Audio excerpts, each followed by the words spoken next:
Warm greetings, Honorable Speaker, ma'am, and this August guest. A worthy member of the proposition clearly came here into the entire motion, mentioned about few important statistics, mentioned about the Supreme Court judgment, but failed to mention that which Supreme Court judgment is the Honorable member referring to. The Honorable member mentioned about the Indian Constitution, but the Honorable member failed to explain between the difference between the fundamental rights of the Indian Constitution and the directive principles of state policy, TPSP of the Indian Constitution. Another worthy member of the proposition came here, made multiple statements about why is the 2 rupees of rice is given to the BPL category people and why for 65 rupees to the other people. Probably the Honorable member of the proposition have clearly failed to understand a very important core concept between equality and equity. And for that particular reason, it becomes my moral responsibility to stand in front of you and advocate against the motion. Honorable Speaker, sir, or Speaker, ma'am, it quite feels that the honorable members of the proposition are quite inspired by Gandhari because they are blindfolded into their own opinions. They could not even understand the entire motion they themselves presented.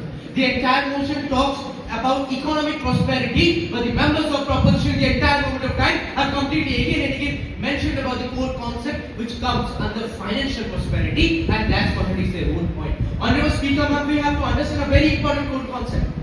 The IITs, the IIMs, I'm sure we can name a few of them. Now these institutions have tendered to be the islands of excellence floating on the sea of mediocrity. But the average Indian education system in the entire Republic of India has suffered for a longer period of time. And this brings to my eve of catechism called employability.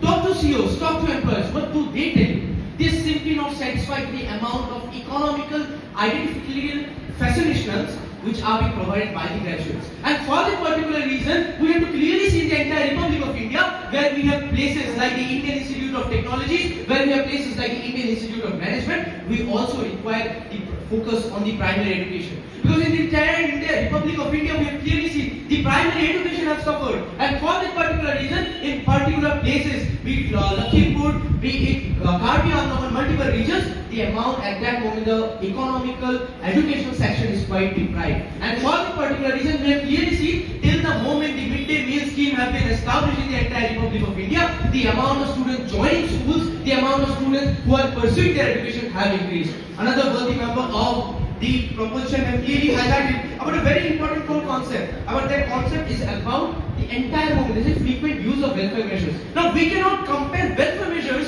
to freebies because both are two different concepts and that contradicts their own point. When we talk about welfare initiatives, these welfare initiatives are the core concept of this Indian democracy because this Indian democracy it is upholded and rooted into the welfare of the people. We here stand here, we are privileged enough to speak, but there are many individuals who could not speak. There are many individuals in the Republic of India who could not study, and for that particular reason, the welfare initiatives are completely required in the entire Republic of India, and without those, can clearly see there will be a partiality. Because when we talk about equity, we have to understand it's always about pulling out the entire deprived category, because when we talk about the India as whole, we do not talk only about the people who are living in the metropolitan city of Guwahati. We not only talk about these people who are living in the metropolitan city of Chennai or Mumbai, but we will also have to talk about the regions or multiple people who are living in the tier 3 cities. We have to talk about the people who are residing in the rural areas, and without those we can clearly understand this is not India,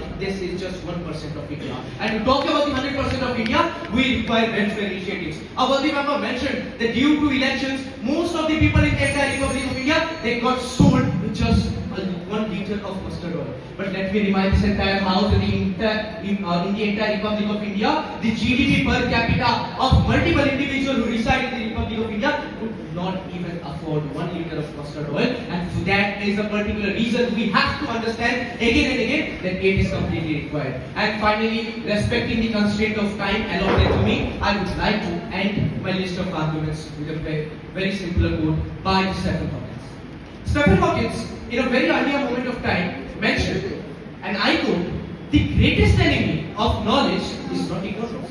The greatest enemy of knowledge is not ignorance, it is the illusion of knowledge, and the members of proposition are illuminated into their own opinions. Unquote. So with this, I rest my case, but definitely not my case. Thank you, Honorable Speaker, ma'am.